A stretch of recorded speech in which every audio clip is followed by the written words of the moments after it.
This is the Times Television Network, and you're watching ET Now.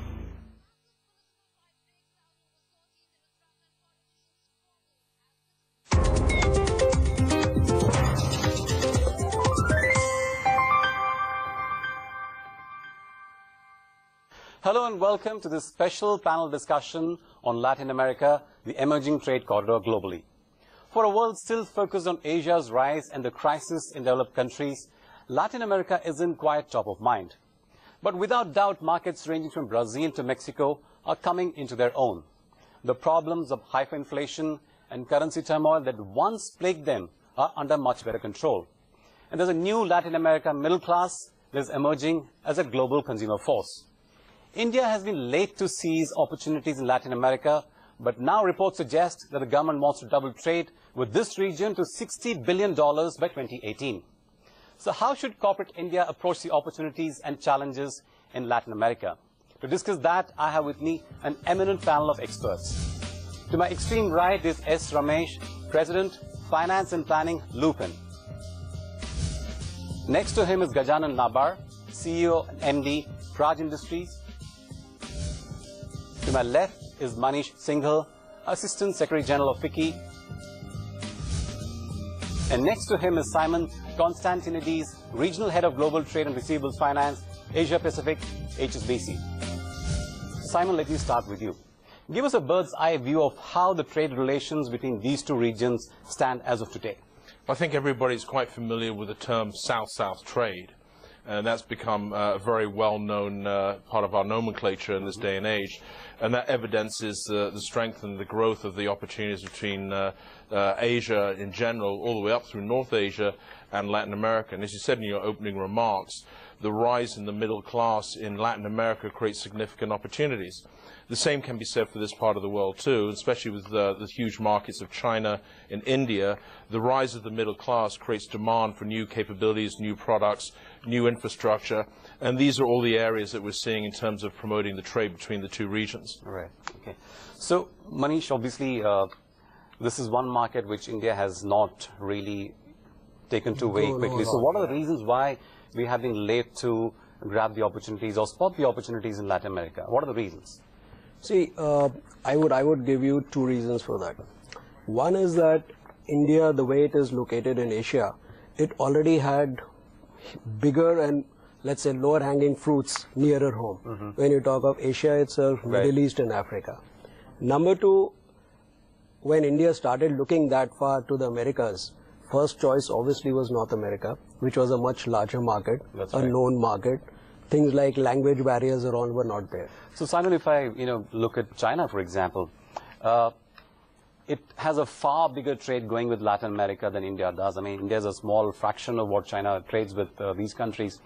So, is that due to the fact that India was late to reform its own economy, open up to the global world? Is that a large part of the reasons why we are lagging behind China in some sense? I think to Manish's point, there was lower hanging fruit for India, but China from the earlier days, in terms of its reforms, became a lot more acquisitive and a lot more hungry, especially around securing resources. And that the key resource it was gaining out of Latin America was for infrastructure. So significant amounts of iron ore to help promote its infrastructure initiatives, and at the same time on the food side. And so obviously soybeans coming out of Brazil was a huge part of it. And then you see Peru, which is about to become the largest silver producer in the world. And at the same time, then China saw the opportunities for its consumer products. And everybody thinks of China as just a huge consumer manufacturing machine, although it's dramatically changing. So there was a clear two-way opportunities that were identified between China and Latin America early on. Right, okay. But Ramesh, as I said, better late than never. So now the Indian government is talking of doubling trade between these two regions to about 60 billion by 2018. So as someone who's, catering to a global marketplace, does this target seem realistic to you? Let me put it from a pharma perspective, and this can be taken on for other industries as well.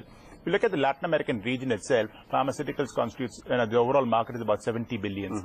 Individual markets could obviously be different. Look at Brazil, it's about 25 billions. Right. Look at Argentina, 6 billions. Mexico is 11 billions, and so on. But the more important thing is that they are all growing at double digits. Third more important point is that these are branded markets where the influence of the doctors is very high. That actually means that you need to have a sales force to go and call on doctors and actually promote your brands. And fourth, most importantly, the prices, the realizations that you could get from each of these individual markets is very, very good. Right. So Gajanan, as someone who's into engineering, how attractive is the market looking to you right now?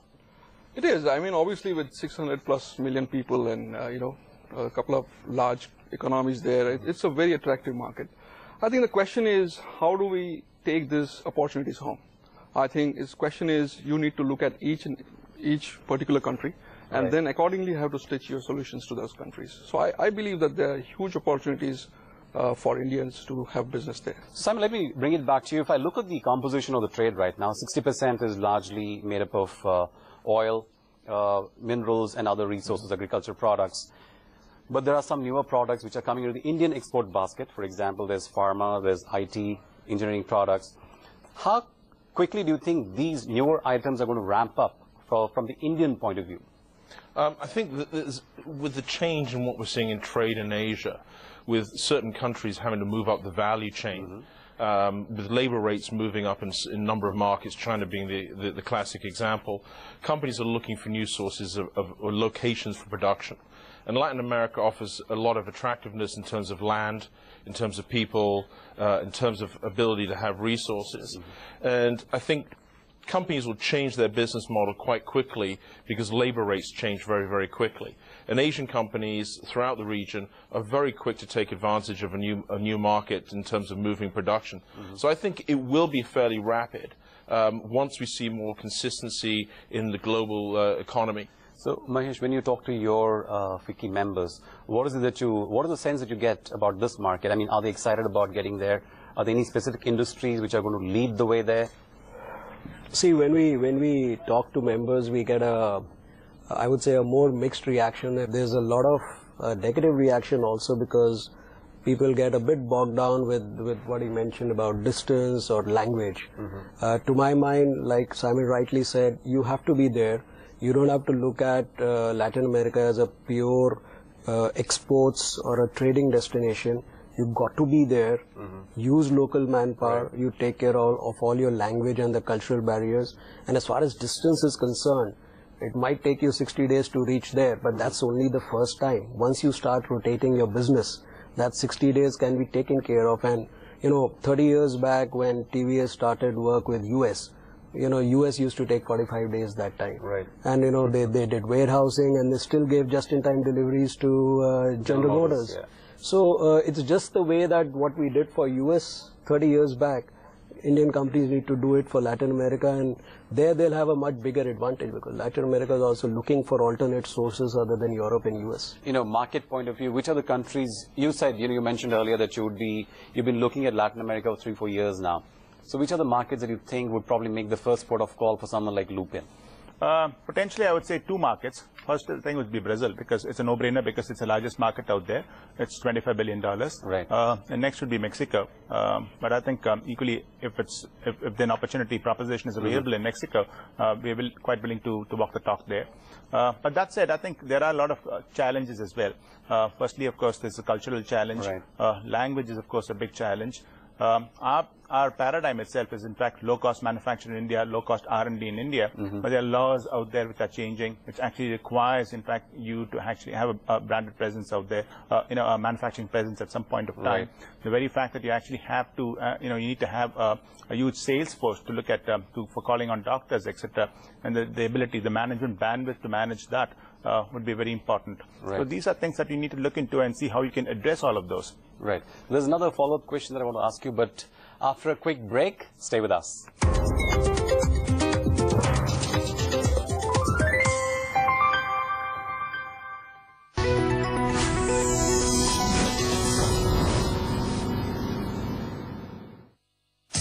Brought to you by HSBC. बेगम ताजमहल जरूर बनेगा, ये शाहजहां का वादा है। 400 साल से सुनती आ रही हूँ, ताजमहल बनेगा कब? जाओ कहीं से भी ढूंढ के लाओ जमीन। नहीं मिली क्या? मिल गई जहाँ पना। इतनी सी जमीन प्लॉट्स, ऑफिसेज, फ्लैट सब है 99acres.com पे, जहाँ पना Babar road, Humayun road, Akbar road.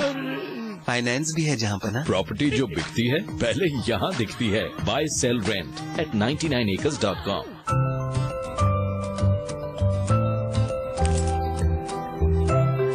Hyundai believes this is where your inspirations set you free.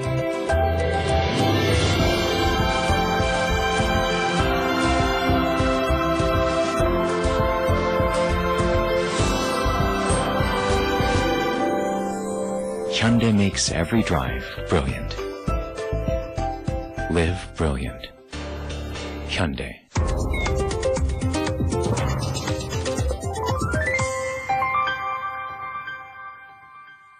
Welcome back to this edition of Future of Global Trade, and we are discussing Latin America, the emerging trade corridor globally. Ramesh, you talked about the countries that you want to get into. So what will be your preferred entry strategy? Will it be an acquisition, a local, cell phone manufacturing base, or joint venture? What would you prefer to do? As you say, in fact, it has to be a bespoke solution. You need to look at that particular country and see what is going to be best for you. Right. So it's no two countries are alike in that. As I said, if it's going to be a country where, in fact, it's an island, where it's a pure generic market, then I would be looking at a beachhead. But these are markets where there's a branded presence which is required. It actually means that you need to have, influence with the doctors. It actually means that you need to have a sales force in place, and potentially that means that you need to have a long relationship going. So, organic growth is perhaps the preferred model in most markets, but not necessarily for the Latin American region. Right. For the reason that I actually said that it's actually a branded market. So, to my mind, I think the inorganic strokes kind of suggest themselves. But it's not very easy actually looking at acquisitions in either of these markets. Firstly, it's part of the emerging markets, pharma emerging markets, so to speak, and we are competing with a host of other companies. In fact, even ethical companies across the globe are looking at these markets as being very important markets. So I think there are not too many candidates available in the first instance. And even if they are available, the value proposition is very, very high, in terms of, the multiples being very high. So the outlay that you're speaking about could be very, very high, and perhaps not, would make the entire value proposition unattractive. Okay. But more importantly, I think, and this is my experience over the last 3 years that I've been looking around for acquisitions out there, more often than not, you actually have issues in terms of corporate governance when it comes to smaller companies, medium-sized companies, etc. Meaning, a lot of them, and you would actually, not credit a lot of these economies with something like that, but they do maintain parallel sets of accounts. So I'm not saying that all companies are like that, and obviously there would be the exceptions, but you need to be very, very careful. Right. You need to do your due diligence before you actually get onto something like that. As someone who's from the engineering industry, and India's trade with Latin America is still not very strong on the manufactured goods point of view, what are the specific challenges you had to face as you got into these markets? I think the challenges are, pretty known to everybody. And that's why we are probably staying away from Latin America. We are first is the biggest challenge is the language, right? Portuguese or Spanish. It's not English, which is we are comfortable with. Second, of course, the currency risk in many of these countries. You see this currency devaluation could be a risk. Political climate. Now, of course, there are a lot of new democracies which have been born there. So that's, you have to see how it works and pans out. Again, the political environment in support of importation or in support of international business is, becoming to and fro. So so some of the uncertainty is adding to the challenges of this. This whole competitiveness of Indian exporters versus Chinese exporters. I understand, it's a fact that China supports its exporters with a lot of project financing. Their Exim Bank helps them out a lot. It's not the same help you get. So how do you overcome that disadvantage? And Simon, once he's done, I'd want you to give your perspective as well on that. Yeah. I think where the Chinese company get more benefit, in my mind, is in terms of getting the support of financing. I think larger equipments, larger engineering projects require financing support. And that's what they get. That's what my belief is. Indian companies probably would need a little more help on that side. But where we score more is, I think, high value critical engineering and fabrication. I think that's where we are beyond the bounds of pricing comparison. It's more on skill driven, and I think that's where we score more than, I think, Chinese competitors. Right. That's our experience. What score more is, I think, high value critical engineering and fabrication. I think that's where we are beyond the bounds of pricing comparison. It's more on skill-driven, and I think that's where we score more than, I think, Chinese competitors. Right. So that's our experience worldwide. Right, Simon? I think the Chinese companies do get a lot of support from the government and the public sector. But that's not the only thing you need to be focused on. And I think, going back to an earlier point, doing your due diligence is critically important. And we spend a lot of time at HSBC in working with clients to introduce them to the markets where they have an interest, to help them make the connections, to help them start to do the due diligence. And actually going into these markets with the right partner versus maybe going in on your own is probably the best thing you can do. Not to be rushed, not to be greedy, but to really understand not only the language, which is obviously the biggest barrier first, but the culture, the regulatory environment, how the currency controls operate, what is your projection of the stability of the marketplace, whether it's from a legal perspective or a political perspective, but making sure you've got the right partner on the ground who has the knowledge of the market conditions that you feel comfortable working with to go in there as well. Okay. So, Ramesh, if I look at the sheer transport connectivity between India and the Latin, it's still a lot, needs to be done. I believe it takes about 45 days for ships from Latin America to reach India, but I think the potential is to cut it down to 30. So do you see any changes happening on this front, which is key to bringing down your costs and also speed up delivery? I think that would be a very important point. Logistics is always important because the cost of,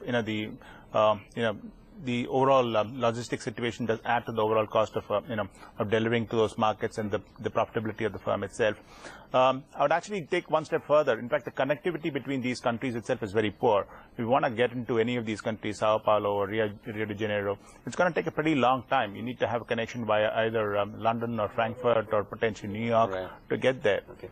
So, Mahesh, talking specifically about, let's say, a country like Argentina, which is a big agriculture exporter, India is very sensitive to the needs of our farmers, and the complaint that you often hear is that the tariff on agricultural products are very high. That's one of the reasons why, exporters in Argentina are not able to break into India. So do you see the Indian government actually lowering tariffs on agricultural products? If yes, under what circumstances, and what will it expect from these countries to give back in return? See, tariffs is always a very sensitive issue.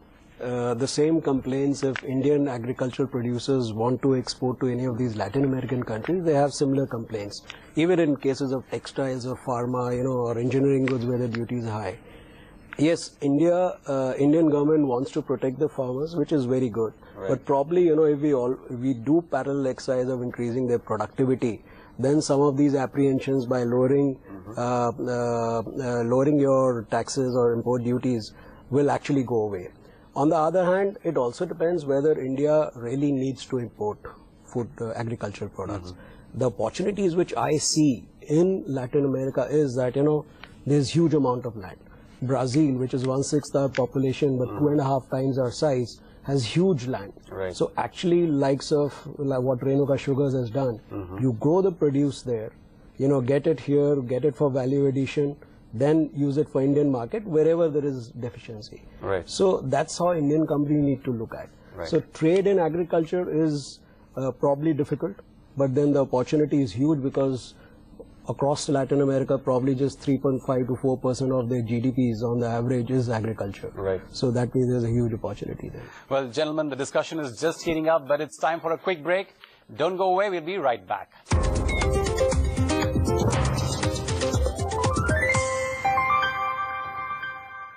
Whatever be the way, take it with a smile. This is life with you by my side.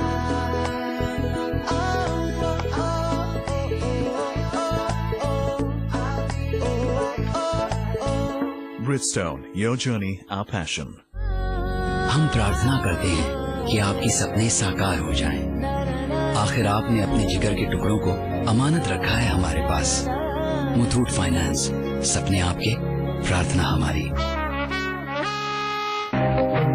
New Aromas deodorant, signature fragrances for men. Aromas, they mean, they you.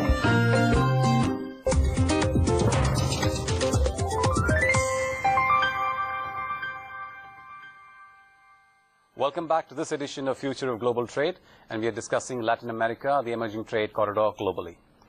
Simon, India has signed quite a few FTAs with countries in Latin America, but these FTAs have not really translated into any significant, boost in trade. So why is that? I think some of them are partial scope agreements, so they're not fully fledged free trade agreements. Usually with a free trade agreement, it's a lot of political motivation with a lot of hype to create jobs, create opportunities. But when it actually comes down to educating businesses and how to take advantage of that, there sometimes seems to be a gap in that. And so it requires a lot of support to say, these are the opportunities, take advantage of it. And it's usually the multinationals who learn very quickly how to do that because they have the resourcing.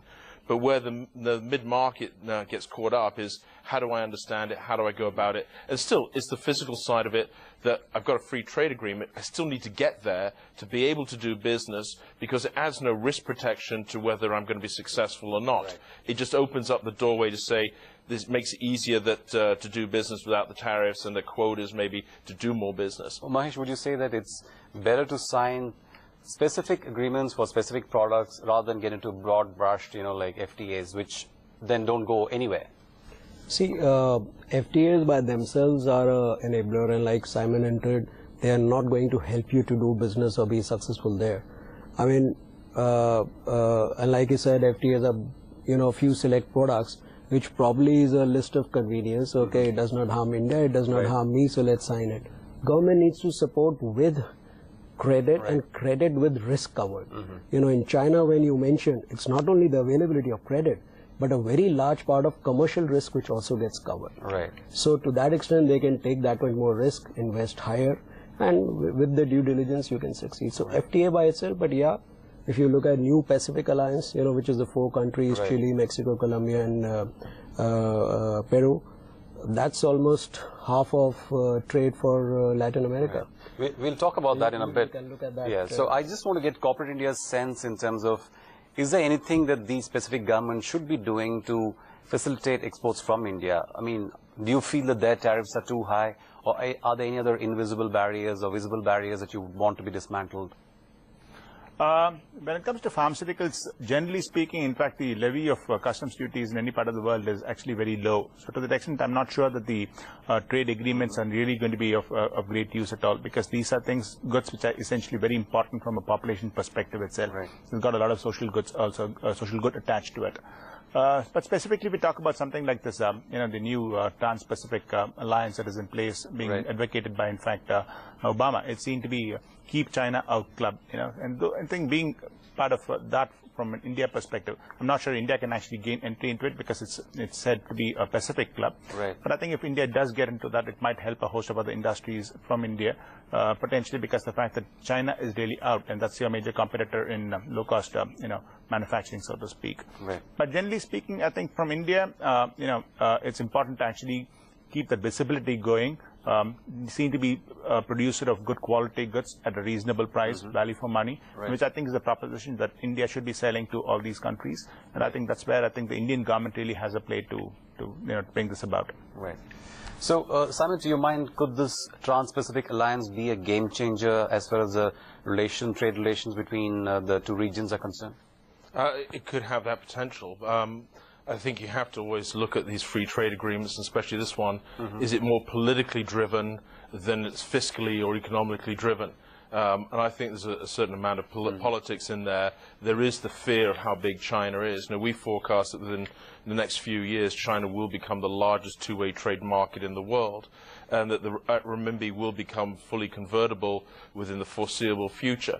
And that poses an economic opportunity for China, but it also sends a message to the West, which is in a fragile situation compared to the emerging markets of the East, which are continuing to grow, that is this more of a political play? Will it actually create more trade within that bloc? I think we have to take into consideration that free trade agreements do not protect the risk from a credit perspective or from a commercial perspective, and all the other pieces have to come together. So I think the jury's still quite out whether it will really go forward and will it really be successful. So trade obviously is one side of the story, but direct investment, FDI, needs to be the other part which complements trade. So Gajanan, to your mind, do you expect the FDI aspect of India to pick up? Do you see more Indian companies setting up factories, not just like selling goods? Yes, certainly. I think, I mean, our trade grows. One of the route to get there is also FDI. So certainly the indications are that it will grow. The question is whether FDI is the right way to go in the first instance, or you need to feel and understand the geography much better and go there. So I don't know how much time it will take. There could be a lag, but yes, it would certainly be beneficial in terms of looking at that. Ramesh, there's also a very large political and business risk itself, like we talked about earlier. I just want to, get a little more detailed, answer on that front. If you look at the experience of Jindal Steel, for example, in Bolivia, or even Sri Lanka's, investment in Brazil, they haven't panned out the way they thought, and these are very large investments that they made. So what do you think is going wrong? I mean, is it lack of due diligence, or is it the unpredictability of these markets? What is the root cause? You actually can put all these risks into various buckets. I think one should be very clear is the fact that you need to do your due diligence in all of these aspects. It can't be that you do things for bravado. There's no martial spirit associated with any endeavor of any kind. So you can't get there saying that I want to be the first there and I want to do it big. So you need to actually put all your the rest into various buckets and analyze them thoroughly. Right. I think there's another point on that, and that's the commercial risk and the competitive risk. And if you look, early movers like Volkswagen coming into India have been very successful. But other big companies like Danone in China decided to exit because they just couldn't be competitive, because there wasn't the competitive landscape or fair market landscape. So things can change as well. So you have to be very cautious when you make an investment, and especially if you're going to invest millions or even billions of dollars in manufacturing capabilities. Right. Are you going to have a sustainable competitive environment as well in which to operate? Okay.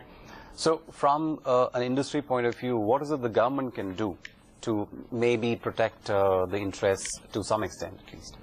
Probably it has to start with trade. You get your bearings right, then you look at investment. So these FTAs need to be accelerated, and probably government needs to be itself more aggressive, rather than our talking. Probably somebody, from the government also doing the talking with the other side, because that becomes an enabler. Number two, the credit. I mean, Exim probably has given just under $250 million of lines of credit. Almost 60% of them are still not operational. Right. We've given $500 million to Myanmar as starters, just because we see a strategic importance of that country. Right. So, that says it all. So if we want, probably government should support business by allowing them to do business through lines of credit.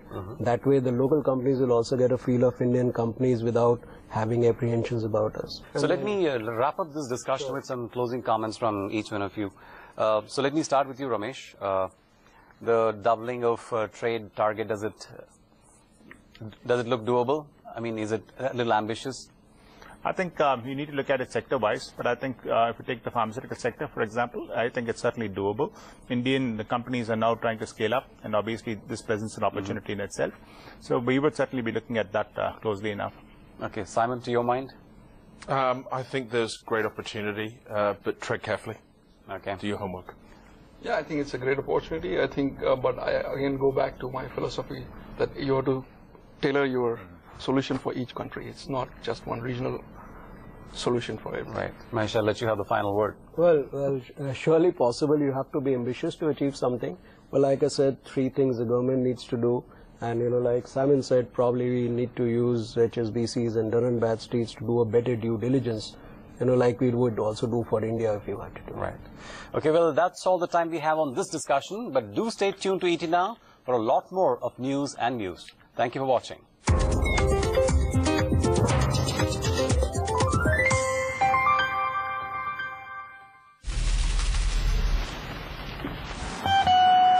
Is life measured in trophies?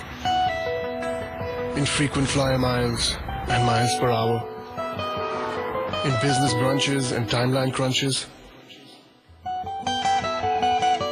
In round tables and corner offices? Or is life also measured in the lives we touch? Be remembered for good. Seagram's 100 Pipers, pure music, true legend. Hi folks, I'm back. And so is the Ultimate Tech Show. A new series with global teams, big brands and bigger challenges. So, what are we looking for this time? Mobile applications that offer real-time decision making. Social strategy, which offers a